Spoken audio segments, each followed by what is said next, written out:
సార్లు జరిగిన ఎన్నికల్లో ఆయనే 4 సార్లు పోటీగా ఉన్నాడని వీళ్ళిద్దరిని తీసేస్తేనే జరుగుతుందని ఒక దెబ్బకు 2 పిట్టలన్న చందంగా ఒకరు ఎవరైనా మరణిస్తే ఇంకొకరు జైల్లో ఉంటారని ద్వంద్వనీతితో చేసిండన్న దురుద్దేశంను నేను పసిగట్టి వెనక్కి పోవడం జరిగిందని నిన్న ఆయన స్వయంగా ఆయన వీడియో తీసి ప్రపంచానికి తెలియజేయడం జరిగింది.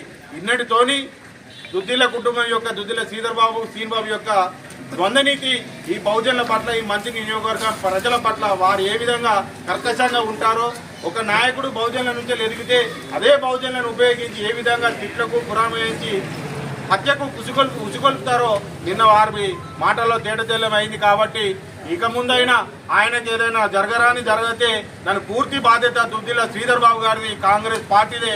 కాబట్టి ఆయనకి ఏమైనా జరగకుండా ముందస్తు చర్యలుగా ప్రభుత్వం ఈ చర్యను ముందుగా తీసుకొని ఆయనకు తగు రక్షణ చర్యలు గవర్నమెంట్ అలాట్మెంట్ చేయాలని, లేని ఎడల ఆయనకు ఇప్పుడు జరిగిందే మళ్ళీ పునరావృతం అవుతుంది. కాబట్టి మళ్ళా ఇలాంటి సంఘటనలు వాళ్ళు రూపకల్పన చేస్తారు. కాబట్టి మనం మొన్న చూస్తున్నాం. బహుజనులు ఇప్పటికైనా మేలుకోవాలి.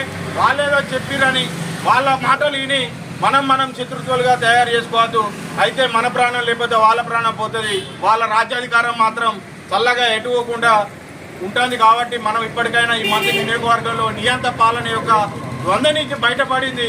ఆయన ప్రధాన అనుచరుడుగా ఉన్న నారాయణ రెడ్డి, ఆయన శ్రీధర్ బాబు గారి సొంత ఊరు ధన్వాడ చెందిన ప్రధాన అనుచరుడుగా 2014 వరకు ఉన్న ఆయనకే చెప్పిన మాటలు ఆయన ఏ విధంగానైతే అంతమొందించాలని, ఎట్లా అయితే ప్లాన్ చేయాలని అన్ని పక్క నుండి దగ్గర నుండి చూసుకున్న విషయాలను అన్నిటి చెప్పిన విషయాన్ని గుర్తించి ఒక్కసారి మంత్రి నియోజక ప్రజలందరికీ ఇప్పుడు ఒకసారి నిద్ర మేలుకున్నట్టు అయింది. వారి యొక్క ద్వంద్వనీతి బయటపడింది. కాబట్టి తస్మాత్ జాగ్రత్త అని తెలియజేస్తూ ఖబర్దార్ పుట్ట మధుకర్ గారికి ఏదైనా అయితే కార్యకర్తలు అందరూ మేమందరం అండగా ఉంటాం. ఆయనకి ఏం జరగకుండా చూసుకోవడానికి మేమందరం ఉన్నాం. అయినప్పటికీ ప్రభుత్వం తక్షణం దీన్ని సుమోటోగా తీసుకొని ఆయనకు గన్మెన్ అలాట్మెంట్ చేసి రక్షణ చర్యలు కల్పించాలని కోరుకుంటూ జై తెలంగాణ, జై కేసీఆర్, జై పుట్ట మదన్న.